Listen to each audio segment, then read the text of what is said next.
अकबर बीरबल को बहुत चाहते थे, लेकिन उनके दरबार के बाकी दरबारी, कर्मचारी और रिश्तेदार बीरबल से बैरभाव रखते थे। वे लोग किसी न किसी बहाने बीरबल को वहां से निकलवाना चाहते थे, लेकिन बीरबल की बुद्धि के आगे हार माननी पड़ती थी। काफी कोशिश करने के बाद बीरबल के विरोधियों ने जब यह समझ लिया कि इस तरह से उनको हटाना मुश्किल है, तब उन सबने मिलकर बेगम के भाई को राजी किया, उसे भड़काया और कहा, आप जैसे कुशल व्यक्ति के रहते हुए अकबर ने एक हिंदू को अपना प्रधानमंत्री बनाए, इसमें सबसे ज्यादा आपका ही अपमान है। यह कहकर और खूब सीखा पढ़ाकर उसे बेगम के पास भेजा। बेगम के भाई ने मंत्री पद प्राप्ति की लालसा से अपनी बहन के पास जाकर बीरबल की बहुत निंदा की और अकबर बादशाह को दिल बीरबल के विरुद्ध भरने की पूरी कोशिश की। बेगम अपने भाई के कथन को नहीं टाल सकी और उन्होंने यह बात अकबर से कही। अकबर ने सुनी अनसुनी कर दी। बेगम ने जब यह देखा कि साधारण तरीके से अकबर की मति नहीं पलट सकती, तो उन्होंने स्त्री सुलभ शस्त्रों का उपयोग किया। दूसरे दिन रात को जब अकबर बादशाह महल में आए तो रोजाना की तरह न तो बेगम ने अकबर का स्वागत ही किया और न ही कुछ बोली।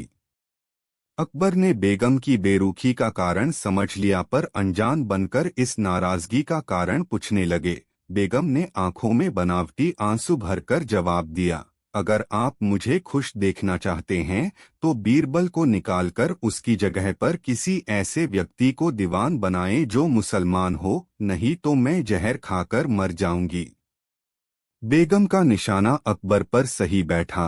वह घबरा गए। कुछ देर चुप रहने के बाद वह बेगम से बोले, बिना किसी अपराध के बीरबल को निकाल देने से जनता में असंतोष फैल जाएगा। तुम कोई ऐसा तरीका बताओ जिससे बीरबल अपराधी साबित हो जाएं। ऐसा होते ही वह स्वयं ही पद छोड़कर कहीं चला जाएगा, क्योंकि वह बहुत ही स्वाभिमानी है। बेगम को अकबर की बातों से ढांढास बंधा। वह कोई उपाय सोचने लगी। कुछ देर बाद बेगम का चेहरा खिल उठा। इसकी एक सरल तरकीब मेरे समझ में आ गई है। कल सुबह होते ही आप नाराज होकर बाग में चले जाएं और बीरबल से कहे कि बेगम को मनाने के लिए बुला लाओ। अगर नहीं ला सके तो आप पद से हटा दिए जाओगे। अकबर बादशाह ने बेगम की बात मान ली। सुबह होते ही बादशाह अकबर और बेगम में अनबन होने की खबर जब बीरबल को मिली तो वे अकबर से मिलने बाग में गए। उन्हें देखकर अकबर ने उनको बेगम के कथानुसार कह सुनाया। बीरबल ने भी अपने बाल धूप में सफेद नहीं किए थे। वे सब चाल समझ गए थे। उन्होंने तुरंत अपने गुप्तचरों को जरूरी बातें समझाकर बेगम के पास पहुंचे। अदब से कुशल क्षेम पूछने के बाद उन्होंने इधर उधर की बातों में उनको उलझाया। तभी उनका सिखाया हुआ गुप्तचर वहां पहुंचा और उनसे बोला, दीवान जी, इस आपसी झगड़े का कारण आपसी कहाँ सुनी है। जहां पनाह अपनी बात पर अटल हैं।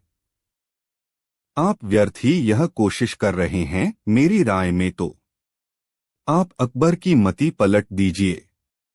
अगर उन्होंने ऐसा कर लिया तो उससे आपका काम बन जाएगा।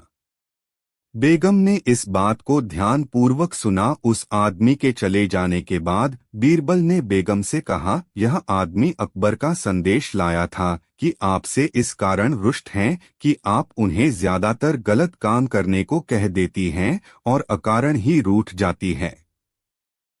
इससे अकबर का दिल आपसे बहुत खिन्न हो गया है।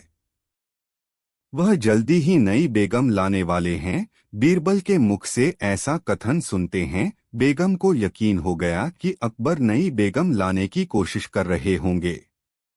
बेगम को विचारमग्न देखकर बीरबल वहां से चले गए। उनके जाते ही बेगम ने कपड़े बदले और पा में सवार होकर बाग में अकबर के पास जा पहुंच उन्होंने तरह तरह से अकबर की खुशामद की। तब अकबर ने कहा, जरूर ही बीरबल ने तुम्हें बहका दिया है। जहां पनाह बीरबल मुझे नहीं बहका सकते। मैं इतनी मूर्ख नहीं हूं, सब समझती हूं। मेरे होते हुए आप किसी दूसरी औरत को खास बेगम का दर्जा नहीं दे सकते। मेहरबानी करके मुझे माफ करें। अब कभी भी कोई गुस्ताखी नहीं होगी। बेगम की बेसिर पैर की बातों से अकबर समझ गए कि जरूर ही बीरबल ने कोई गुल खिलाया है। इसके बाद बेगम को विश्वास दिलाने के लिए जब उन्होंने कसम खाई कि वह किसी बेगम की तलाश में नहीं है, तब बेगम को एहसास हुआ। अकबर बादशाह ने बेगम से सारा हाल पूछा। बेगम ने गुप्तचर की सूचना और बीरबल का कथन अकबर बादशाह को सुना दिया। सुनकर बादशाह हंसते हंसते लौटपौट हो गए। अब बेगम को यह समझते देर नहीं लगी कि वह सचमुच ही बीरबल के बहकावे में आ गई थी, लेकिन अब पछताने से क्या हो सकता था। बेगम को इस हार से बड़ा सदमा पहुंचा। फिर उन्होंने बीरबल के विरुद्ध अकबर बादशाह से कभी कुछ नहीं कहा। एक बार दो पड़ोसी के बीच आम के पेड़ को लेकर झगड़ा हो गया। झगड़े ने इतना उग्र रूप धारण कर लिया कि एक पड़ोसी केशव ने बढ़ के यहाँ की आकर्षक शिकायत की कि उद्यवीर ने मेरी पड़ोसी को मेरे पद पर रखा जाना चाहता है, जबकि 7 साल से मैं उसकी देखभाल कर रहा हूं, इसलिए मुझे न्याय दिया जाए। इस मामले में हुक्म बीरबल को मिलाते हुए हकीकत बीरबल ने दोनों पड़ोसियों को बुलाया और बारी बारी से अपनी बात कही। केशव ने अपनी समस्या बीरबल के सामने रखी। बीरबल ने उसकी बात सुनकर उसे आदेश दिया। फिर उद्यवीर से टिप्पणीकार ने पूछा कि यह आम का पद है। उद्यवीर की बात सुनकर बीरबल बोले, कोई भी पेड़ की चौकसी क्या करता है। उद्यवीर ने कहा, मेरी और केशव दोनों की राय एक कलाकार की तरह दिखती है। यह सुनकर बीरबल ने योद्धा को बुलाया और उद्यवीर को जाने की आज्ञा देते हुए कहा, इसका निर्णय कल हो जाएगा। अंतिम खंड। उद्यवीर घर चला गया। बीरबल ने उनसे पेड़ के बारे में पूछा, आप किसकी तरफ से रखवाली करते हो। वीडियो ने उत्तर दिया कि मैं दोनों की तरफ से देखता हूं, मुझे अधिकतर दिन 1-2 महीने से यहाँ नहीं मिला है, इसलिए मैं यह भी नहीं कह सकता कि पेड़ वास्तव में किसका है। बीरबल ने वहां रहने का हुक्म दिया और स्वयं इस मामले पर विचार करने लगे।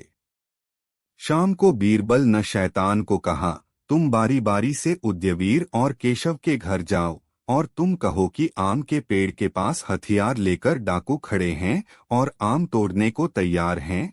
फिर चेतावनी देते हुए आगे बोले, मेरी बताई गई बात से कम या ज्यादा कुछ मत कहना, मैं अपने आदमियों को भेज रहा हूं। इसके बाद बीरबल ने अपने 2 विश्वासपात्र नौकरों को वीडियो के पीछे पीछे भेजा और उन्हें समझाया, तुम उगते हो और केशव दोनों की बातें कहते हो और जो कुछ उनके बीच की बातचीत हो वह मुझे बताती है। एग्जीक्यूटिव डॉक्यूमेंट्री प्लेयर्स बैकपैकर के पीछे हो गए। बैकपैक्स पहले केशव के घर गए। केशव उस समय घर पर नहीं थे, इसलिए वह केशव की पत्नी को ही सारी बात बताई गई। उद्यवीर भी घर पर नहीं था, इसलिए उद्यवीर की पत्नी भी बीरबल द्वारा कही गई बात अन्य विद्यार्थी घर लौट आई। बीरबल ने जिन 2 नौकरों को बुलाया उनमें से एक उद्यवीर और दूसरे केशव के मकान के पास ही छुपे हुए थे। जब रात गई तो केशव घर आया। आकर ही उसकी पत्नी ने उसे गोली मारकर कही बात बता दी। यह सुनकर केशव बोला, इस अंधेरी रात में कौन जाए शत्रुओं का सामना करने, और वह भी बिना खाए पिए। तार आ रहा या न रहा, मैं नहीं जाऊंगा। कुछ देर रुकने के बाद उनकी पत्नी ने कहा, मैंने तो यही सोचा था कि अगर जुगाड़ लग गया तो आम का हाथ नहीं लग जाएगा तो सही नहीं। मेरा इसमें शामिल था क्या है, मेरे लिए सिर्फ उद्यवीर को परेशान करने के लिए यह षड्यंत्र बनाया गया था। केशव की बात बीरबल ने नौकर को भेजकर थी। जब उद्यवीर अपने घर पहुंचे तो उनकी पत्नी ने आम तोड़े जाने की खबर दी। बीरबल की अक्लमंदी में वह बिना किसी देरी के आम के पेड़ की उम्र के शत्रुओं से मुकाबला करने के लिए जाने लगे। उनकी पत्नी ने जब खाना खाने को कहा तो उन्होंने कहा, खाना तो वहीं से वापस आ जाओ, लेकिन अगर इस मौके पर नहीं गया तो मेरी 7 साल की मेहनत मिट्टी में मिल गई। बीरबल का दूसरा नौकर भी ये सब बातें छिपकर सुन रहा था। जब उद्यवीर कंधे पर लाठी लेकर पेड़ की ओर चला गया तो नौकर अपने पहले दोस्त से मिला और केशव की बातें उसके मकान की ओर देखने के लिए चली गईं। बीरबल के नौकरों ने अपनी दोनों की बातें बताईं। जब दूसरे दिन केशव और उद्यवीर दोनों प्रकट हुए तो बीरबल ने दोनों को प्रकट करते हुए कहा, मेरे पास अब तक जो सबूत आए हैं यही पता चलता है कि यह तुम दोनों का प्रकट होना है। इसलिए इस भुगतान पर तुम दोनों का अधिकार बराबर है। इस वक्त पेड़ पर जो फल लगे हैं उनसे आप आधे दोनों तुम में बांट दिए जाएंगे। अब रह गया पेड़ पर वह भी अनचाहा जाएगा और उसकी लकड़ियां तुम दोनों में आधी आधी बराबर बांट दिया बच्चे। इस हुक्म को सुनकर केशव को बहुत खुशी हुई। जब केशव ने उससे पूछा तो बीरबल ने कहा, गैलेसी में सिर हिलाकर ने कहा, तुमने जो भी आज्ञा दी वह शिरोधार्य होगी। उद्यवीर इस अन्याय को सुनकर एकदम टूट गया। उन्होंने गिड़गिड़ाकर बीरबल से प्रार्थना की कि दीवान जी यह पेड़ केशव को मनाए ही दे, लेकिन इसे कटवाने का हुक्म न दे, यह मुझे नहीं देखा जाएगा। इस साल तो इसमें सिर्फ टिकोरिया ही लगी है। कहते कहते उसका कंठ भर आया और वह रोने लगा। बीरबल को विश्वास हो गया कि यह पेड़ अवश्य ही उद्यवीर का है। उन्होंने नौकर को केशव की ओर से सजा देते हुए कहा। केशव ने सोचा कि अब असलियत छिप नहीं सकती, इसलिए उसने बीरबल को दया की याचना देते हुए अपराध स्वीकार कर लिया।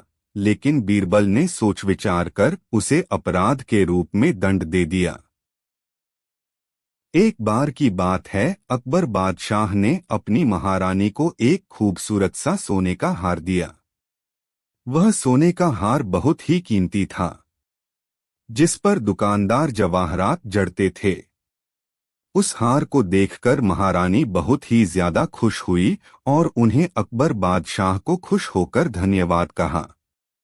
महारानी ने रात को कपड़े पहने हुए देखा और वह अपने स्वभाव पर खुश हो गई। महारानी को खुश देखकर बादशाह अकबर भी बहुत प्रसन्न हुए। महारानी ने रात होने के बाद अपने स्टेटस में हार कर अपनी बात रखी। अगले दिन जब वह सामने आया तो वह वहां मौजूद नहीं था। ऐसे में उन्होंने अपनी दासी को बुलाया और पूछा कि वह कहाँ है। दासी ने कहा, माफ करना महारानी, यह हम नहीं जानते, आप एक बार वहां देखें कि आपको कहाँ हार मिली थी। मैंने सारी जगह देख ली है लेकिन मेरा हाल मुझे नहीं मिल रहा, महारानी ने उस दासी से कहा। इस बात पर महारानी ने निर्णय लिया कि वह अब बादशाह अकबर के पास जाएगी और इस बात को सच्चा कहेगी। वह तुरंत ही बादशाह अकबर के पास से गुजरा और कहता हुआ बोला, जहां पनाह तूने कल जो मुझे छोड़ा था वह कमरे से गायब हो गया। मैंने उससे बहुत कुछ नहीं मिला। महारानी की बात सुनने के बाद बादशाह ने सिपाहियों को बुलाया और आदेश दिया कि वह हार पूरे महल में भर जाए। पूरे महल में हार मिली लेकिन वह कहीं भी नहीं मिला। बुरा अकबर सोच में पड़ गया कि वह हार महल से बाहर कैसे जा सकता है। तभी एक सिपाही उनके पास आया और उनका बोला, जहां पना महल में कुछ दिनों से चोरी हो रही है और शायद आपके महारानी की हार भी चोरी हो गई है। क्या? महल में चोरी? ऐसा कैसे हो सकता है? आखिर किसकी कहानियां हैं? कौन से महल में चोरी करो? बदे ने कहा। बादशाह ने तुरंत बीरबल को गाजी का ऑर्डर दिया। बीरबल बादशाह के यहाँ पधारे और उसने बादशाह से पूछा, तुमने मुझे कहाँ बुलाया है? बीरबल के इस प्रश्न के उत्तर के बाद बादशाह अकबर ने बीरबल की चोरी की सारी बात बताई। बीरबल के विचार से कुछ देर बाद उन्होंने बादशाह से कहा, जहां बाहर जाना हो वहां कोई भी आदमी चोरी नहीं कर सकता। मेरा दावा है कि महल के अंदर कोई व्यक्ति ही चोर है। जैसा कि हम जानते हैं कि चोरी महारानी के कमरे से हुई है। महारानी का कमरा बहुत ही सुरक्षित है और वहां बहुत सारे पहरेदार होते हैं। इसका मतलब यह है कि महारानी के कमरे के पास के सिपाहियों और उनकी दासियों में से ही कोई चोर है। बीरबल की ये बात महान सम्राट अकबर ने कहा था। बीरबल, अगर ऐसी बात है तो मेरी आज्ञा है कि तुम जाओ और अपनी कमाई शुरू करो। जहांपना मुझे कुछ देर के लिए बाहर जाना होगा। मैं अपने एक दोस्त को लेकर आया हूं। इस मामले को हल करने में वह मेरी मदद करना चाहता है। मैं आपका आज्ञा चाहता हूं। बीरबल ने बादशाह अकबर को दी छूट। बादशाह अकबर ने बीरबल से कहा कि उसने अपने दोस्त को सिपाही के पास भेजा और उस पर मुकदमा करने को कहा। फिर बीरबल ने विनती करते हुए कहा, नहीं, मेरे पास आओ। वह मेरे अलावा किसी और के साथ नहीं आएगी। ठीक है, फिर तुम जाओ और अपने दोस्त को लेकर आओ, बदतमीज अकबर ने कहा। बीरबल महल से बाहर निकले और अपने साथ एक गांव लेकर आए। बीरबल के साथ मैदान में बादशाह अकबर की चौकड़ी देखकर पूछा, बीरबल, यह कैसा मजाक है? मैंने तो कहा था कि तुम अपने दोस्त को लेकर आ रहे हो, लेकिन तुम अपने साथ एक गधा लेकर आए हो। माफ करना जहांपनाह, यह मेरा दोस्त है और यह एक मामूली गधा नहीं है। यह गधा खस है क्योंकि इसके अंदर जादुई शक्तियां हैं। यह एक जादुई गधा है। इसकी मदद से हमें पता चल सकता है कि असली चोर कौन है, बीरबल ने बादशाह अकबर को बताया। इसके बाद महारानी के कक्ष के पास के दासियों और दासियों को बुलाया गया। बीरबल ने गॉल के पास के कमरे में आंखों से दूर रखा। ऐसा करने के बाद बीरबल ने कहा, यह जो गधा है वह एक जादुई गधा है। आप में से जो भी उसके अंदर जाएगा उसे ग्लास की तस्वीरें खींचनी होंगी। गॉल की टेल को कहा गया है कि मेरी चोरी नहीं हुई है, मैं असमंजस में हूं। हर एक पहरेदार और दासी को ऐसा करना होगा। बीरबल के ऐसा दर्शन के बाद सभी सैनिक और दासियां एक एक करके कमरे के अंदर चले गए। अंदर दर्शकों ने सबने वैसा ही अभिनय किया जैसा बीरबल ने उनसे करने को कहा था। सभी घर के अंदर जाते हैं और कहते हैं, मैंने चोरी नहीं की है, मैं बेईमान हूं। ऐसा हो जाने के बाद बीरबल ने अपने हाथ को सूंघकर देखा। अभी कल पता चला कि असली चोर कौन है। बीरबल ने कहा, जैसा मैंने कहा था कि इनमें से कोई एक है, और मैं सही था। इनसे चोर आपका यह सिपाही है। बीरबल, तुम ऐसा कैसे कह सकते हो कि यह सिपाही चोर है? बदतमीज अकबर ने पूछा। बादशाह अकबर के इस प्रश्न के बाद बीरबल ने उनसे कहा, दरअसल बात यह है कि यह जो गधा है वह एक मामूली गधा है, जहां मैं पास के व्यापारियों से लाया हूं। मैंने इसकी पूंछ में एक खास तरह का रंग डाला हुआ था। जो भी इसके पुच्छ को छूता है उसके हाथ में कोलोन की सुगंध आ जाती है। लेकिन इस सिपाही के हाथ से कोलोन की सौगंध नहीं आ रही है। इसका मतलब यह है कि इस सिपाही ने घोड़े की पूंछ नहीं खोली थी। उसने ऐसा इसलिए किया क्योंकि इस सिपाही को डर था कि उसने ऐसा करने से पहले उसे पकड़ लिया और उसे फार्म हाउस के सामने नहीं रखा। यह सब सुनने के बाद उसे सैनिक सम्राट अकबर से गद्दार की उपाधि मिली ताकि वह पद छोड़ दे। लेकिन बादशाह अकबर ने उसे माफ नहीं किया और उसे डलवा में कैद कर लिया। इस तरह बीरबल ने दिमाग का इस्तेमाल कर फिर से एक चोर को पकड़ लिया। बहुत समय पहले बीरबल ने प्रार्थना करके यह वचन लिया था कि जब कभी मेरा कोई अपराध हो जाए तो उसका वही न्याय पंच करे जिसे मैं खुद चुनूं। बादशाह ने बीरबल की यह प्रार्थना स्वीकार करते हुए उन्हें वचन दे दिया था। अपने वायदे के पक्के थे, इसलिए बीरबल की प्रार्थना की शुरुआत के बारे में सुनकर बहुत खुशी हुई। अचानक एक दिन बीरबल से एक अपराध हो गया। बादशाह ने दंड देने के लिए बीरबल को बुलाया और कहा, तुमने जो मुकर्रर किया है उसके दंड को जरूर देखो। तब बीरबल ने इस अवसर का लाभ उठाने के लिए बादशाह को अपने भी दिए वचन का स्मरण दिलाया। बादशाह की ओर से 5 क्षुद्रों को लेकर पंच बादशाह को आश्चर्य हुआ, यह क्षुद्र क्या न्याय करेंगे। खैर, उन 5 शूद्रों को बीरबल के अपराध के संबंध में सारी बातें समझाई गई और न्याय करने का आदेश दिया गया। ऐसा सम्मान देने वाले क्षुद्रों को बहुत खुशी हुई, साथ ही उनमें प्रतिहिंसा की भावना भी जाग उठी। पंचों ने कहा कि बीरबल ने कई बार अपने अभिलक्षणों में कई बार अपने अवतार लेने का यह सुदर्शन अवसर हाथ से नहीं जाने देना चाहिए। ऐसी दंड व्यवस्था की व्यवस्था में बीरबल को अच्छा सबक मिलना चाहिए ताकि भविष्य में वह किसी के साथ बुरा व्यवहार करने का साहस न करे।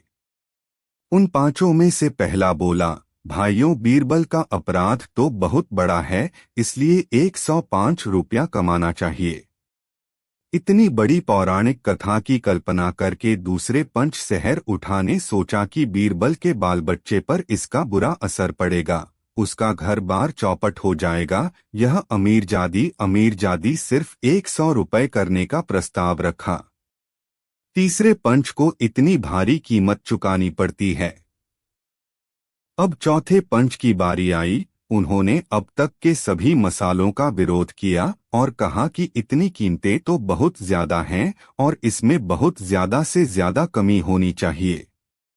चौथे पंच के प्रस्ताव का 5वें ने समर्थन किया और थोड़ी देर की बहस के बाद बीरबल पर 50 रुपये की कटौती की जानी चाहिए, क्योंकि यह बहुत ज्यादा नहीं है। और इस प्रार्थना से प्रार्थना की गई कि इसके समर्थकों में कोई सहमति न रहे। इसके बाद 5 क्षुद्र पंच बादशाह से विदा लेकर चले गए। बादशाह ने समझा कि बहुत सोच समझकर बड़ी बुद्धि से बीरबल ने शूद्रों को अपना पंच चुना था। बादशाहों की नजरों में 50 रुपये की कमी कुछ नहीं थी, लेकिन क्षुद्रों की और हालात का ख्याल करके कि साल भर तक जी जान से मेहनत करनी पड़ी, बाद में भी वे 20 से 25 रुपये नहीं बचा सके, इसलिए उनकी नज़र में 50 रुपये बहुत ही बड़े पैसे हैं। बुरे दिन की भावना से भर उठे, साथ ही बीरबल की चतुराई की मन ही मन तारीफ करने लगे। बादशाह बीरबल को फैसला सुनाने ही जा रहे थे, लेकिन ऐसा सोचते सोचते उन्होंने बीरबल को सजा से मुक्त कर दिया। बीरबल को सबसे पहले ही आश्चर्य हुआ था कि यह गरीब जातियां इतनी अधिक रुपया नहीं बचाती थीं, जो बहुत अधिक आर्थिक रूप से कमजोर कर देती थीं, और भी यही होती थीं। बादशाह अकबर के दरबार लगा हुआ था कि उसी समय एक सिपाही बादशाह अकबर के पास आया और देखने लगा कि ईरान के बाहर एक गुलाम बादशाह उनके पास फरियाद लेकर आया है। इससे भयभीत बादशाह अकबर ने उस फ्रांसीसी ईरान के व्यापारियों को सभा में बुलाया। इसके बाद बादशाह अकबर ने उस व्यापारी से कहा, हमने क्या बात सुनी है कि आप यहाँ हमारे पास एक याचिका लेकर आए हैं, क्या आपको हिंदुस्तान पसंद नहीं आया? हुजूर, मेरा नाम शमशेर सिंह है और मैं ईरान का व्यापारी हूँ। हुजूर, यहाँ बात हिंदुस्तान की पसंद आना या ना आना की नहीं है। तो फिर क्या बात है, जरा खुलकर बताओ हमें। बादशाह अकबर ने उस व्यवसाय से कहा, जिस वक्त मैं यहाँ अपने साथ कुछ सामान लेकर ईरान से हिंदुस्तान की ओर आ रहा था, तब मेरे करीब 500 सोने की मोहरें, बेहतरीन कलाकारी वाले सामान थे। तभी मेरे पास एक व्यवसाय आया और उसने मुझसे कहा कि उसकी जमीन खाली है। तो वह मुझसे विनती करने लगा कि मैं अपना सामान अपने घर पर रख दूं। इसके बाद हम हिंदुस्तान प्रदेश। लेकिन जैसे ही हम हिंदुस्तान पहुंचे तो उसने मुझे सामान देने से मना कर दिया। उसने मुझे डराया और धमकाया। जहां पनाह मैं तो पूरी तरह से बर्बाद हो गया। मेरे पास अब कुछ ही सामान है जिसे बेचकर ईरान वापस जा सकता हूं, लेकिन इसके बाद कभी भी इसका व्यापार नहीं किया जा सकेगा, क्योंकि मेरा सारा सामान उसने लूट लिया। उस व्यापारी ने बादशाह अकबर को सारी बात बताई। अच्छा तो ये बात है, बदहवास अकबर ने कहा। क्या आप अपने व्यापारियों का नाम जानते हैं? जी हाँ हुजूर, मैं उस बिजनेस का नाम जानता हूँ और मुझे यह भी पता है कि वह कहाँ रहता है। उसका नाम दिलवर है। उस फर्जी व्यापारियों ने बादशाह अकबर को उत्तर दिया। इसके बाद बादशाह अकबर ने अपने दोस्त दिलवर को पीओवी का ऑर्डर दिया। सिपाही ही चला गया और दिलवर को लेकर आ गया। दिलवर जैसे ही सभा में पहुंचे तो बादशाह अकबर ने उनसे सवाल पूछा, क्या प्रिय नाम दिलावर है? जी हाँ हांपना, मेरा नाम दिलवर है। क्या तुम इसे पहचानते हो? बदतमीज अकबर ने पूछा। जी हाँ हुजूर, मैं इसे पहचानता हूँ। इसका नाम शमशेर सिंह है और यह ईरान का व्यापारी है। जब मैं यहाँ ईरान की ओर वापस आ रहा था तब यह मेरे पास ज्ञान विनती करने लगा कि मैं इसे हिंदुस्तान लेकर जाऊं, क्योंकि यह हिंदुस्तान का रास्ता नहीं जानता था। इसी के साथ मैं इसे अपने साथ हिंदुस्तान ले आया। परंतु जैसे ही हम दोनों ने क्षेत्रीय क्षेत्र तो यह मुझे खतरनाक रूप से दिया कि यह मुझ पर झूठा आरोप लगाएगा और मुझे सजा दिलवा। फिर ये मेरे सामान को लूटने की कोशिश करने लगा। दिलवर ने बादशाह अकबर से कहा। यह सुनते ही शमशेर सिंह ने तुरंत ही बदहवास होकर कहा, नहीं नहीं हुजूर, ये बिल्कुल इसी तरह का झूठ कह रहा है। उसने कहा कि उसने अपना सारा पैसा चुका दिया है और कुछ पैसे मुझे अपने घर में किराए पर दे दिए हैं। यह सब बातें सुनने के बाद बादशाह अकबर ने दोनों को शांत पानी और न्याय करने का वादा किया था। तब राजा अकबर ने बीरबल को बुलाया। बीरबल, मैं इन दोनों की समस्या का हल मार्ग का काम हथियार रिजवता हूँ, क्या तुम यह काम कर पाओगे? बादशाह अकबर ने बीरबल से पूछा। जी हपनाह, मैं यह कर सकता हूँ, बीरबल ने कहा। हुजूर, सच्चाई का पता लगाने के लिए मुझे कम से कम 2 से 3 दिन का समय चाहिए। बीरबल की यह बात 3 दिन तक बीरबल को दी गई और फिर इसके बाद सब अपने अपने घर जा पहुँचे। घर में प्रवेश करने पर बीरबल ने कुछ तरकीब सोची और अगले दिन वह अपने नौकर के साथ दिलवर के पास जाकर भेष मैत्री कर बैठा। जब बीरबल दिलवर के पास गए तो उन्हें पहचान में नहीं आया, क्योंकि उन्होंने अपना भेष बदल लिया था। बीरबल और उसके नौकर दोनों ने खुद को एक व्यवसाय के बारे में बताया। बीरबल ने दिलवर से कहा, हम दोनों जयपुर के व्यापारी हैं और हम ईशान के कुछ अच्छे और पुराने कलाकारी वाली वस्तुएं खरीदते हैं। हमने सुना है कि आपके पास यह चीज मिल जाती है। जी हाँ, जी हाँ, आप बिल्कुल सही जगह पर आए हैं। आप मेरे पास से ईरान की बेहतरीन से बेहतरीन चीजें खरीद सकते हैं, दिलवर ने कहा। इसके बाद दिलवर ने अपने नौकर को आदेश दिया कि वह ईरान की कलात्मक वाली अलमारी लेकर आए। नौकर ने वैसा किया जैसा उसके मालिक ने कहा था। वह और ईरान की चीजें लेकर आए। बीरबल और उसका नौकर दोनों एक व्यापारी बनने का नाटक करने लगे। वे अल्लाह से ईरान की नींव को परखने लगे। देखने में ऐसा लग रहा था कि वह दोनों एक ही जगह पर कारोबार कर रहे हैं। सामान देखने के बाद बीरबल ने दिलवर से पूछा, अच्छा तुम इसका सही सी दाम बताओ।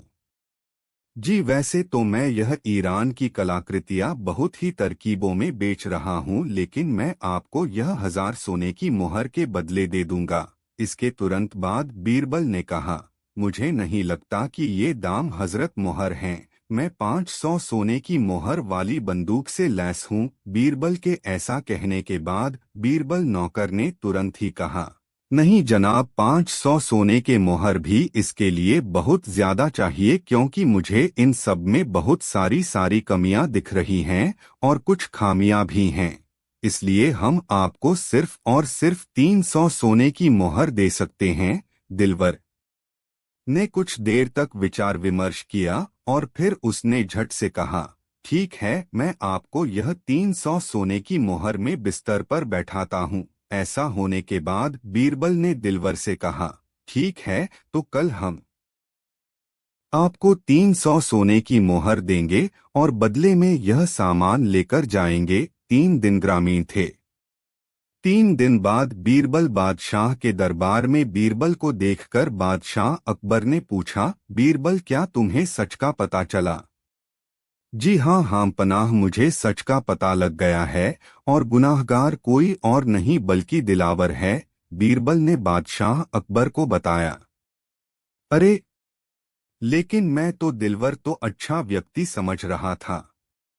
लेकिन तुम मुझे क्या बता सकते हो कि ऐसा कैसे पता चला कि दिलवर ही गुनहगार है और झूठ बोल रहा है? बादशाह अकबर के बाद बीरबल ने उन्हें सारी बातें बता दी कि उनका कलेजा क्या था।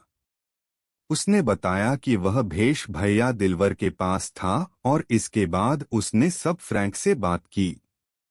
ये बातें बीरबल ने बादशाह को बताईं। जहां पनाह कोई भी अपने सामान को बेचने के लिए सामान नहीं खरीदता और उसका दाम तुरंत कम नहीं कर पाता, लेकिन दिलवर बहुत ही कम सोने के मोहर के बदले अपना सामान देने के लिए राजी हो गए।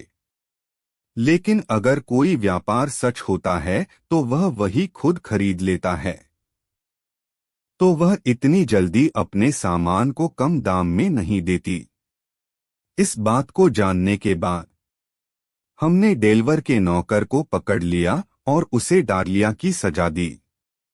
डारकर डेलवर की नौकरानी सारी कह दिया और अब वह आपके सामने बात करने के लिए तैयार है। यह सब बातें सुनने के बाद बादशाह अकबर ने दोनों व्यापारियों को बुलवाया और उसके बाद दिलवर को 1 साल तक की कैद की सजा सुनाई गई। सिद्धांततः 500 सोने के मोहर शमशेर सिंह को कहा गया। फिर ऐसे ही बीरबल ने एक और समस्या का समाधान कर दी। फ्रेसी व्यवसाय। एक बार शाम के समय अकबर और बीरबल बगीचे में चहलकदमी कर रहे थे।